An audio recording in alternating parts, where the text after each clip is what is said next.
Diversified miner African Rainbow Minerals has reported a slight drop in headline earnings for the first half of the 2020 financial year. The miner benefited from strong platinum group metal prices, which saw the PGM numbers climb 193% in the period. Revenue for the group picked up 31% to 5.9 billion rand. My colleague Arabile Gumede caught up with the CEO Mike Schmidt and asked him whether the numbers were satisfactory for the period. We're pretty pleased with the outcome overall in our business. Obviously, there's challenges, and there will be, and I think we're on top of those challenges.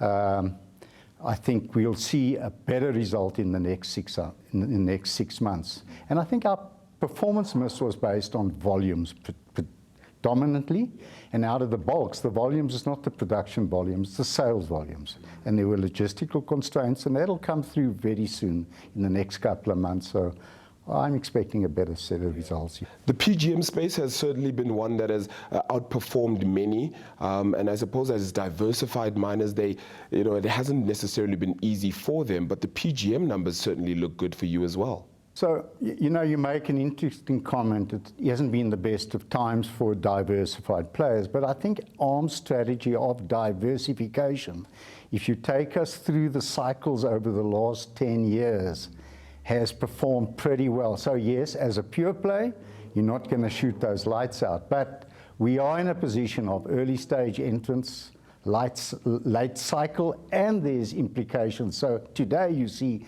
precious metals like golds and pure play platinums really shooting the lights out. But I think that's the value for us of diversification.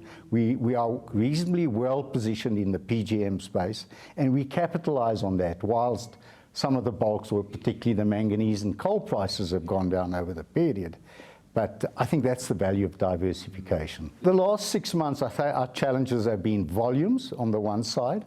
Our PGM operations particularly struggled with grade and volumes, which the actions and plans we've put in place will come through in the next couple of months. So I'm pretty optimistic things will improve. But on the bulk side, we've had logistical constraints, port constraints, so getting our metals sold, metal to the market, that'll come through. How much impact then has Eskom sort of had on your business as well and load shedding? Very marginal. If I have to average around our mining operations, the impact's about 5% of our business, okay? And that's the mines. On the smelters, a lot higher.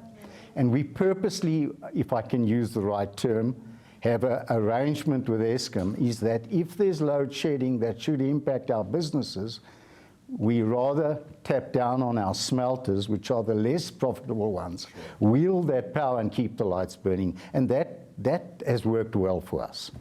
So the power impact has been pretty negligible. Mike, 2 years ago, plus minus, was when you offered out a dividend as well, so that must make some sort of impact. Do you feel like you can continue to do that, and how the business can sustainably give out a dividend, especially in the interim period? We want to stick to an interim, a full dividend, and we want to stick to those guiding principles. And pleasingly, things have gone well. We've shown year-on-year increases, year-on-year interim dividend increases, so we're pretty pleased. So you reckon it's sustainable? We are price takers, okay. We'll deliver the volumes. Our job is to get the cost down, get the volumes up, and capitalize on pricing. And we're pretty well spread between bulks and precious. So we're pretty well. The diversification will see us through. I'm confident. And we've also seen some players decide that South Africa may not necessarily be the right place for them. Yes, they're perhaps pure players in terms of gold and the like. Do you feel like South Africa is still the place for ARM's business? Absolutely. I mean, we are well positioned in South Africa. We understand the market, and we're pretty bullish on South Africa.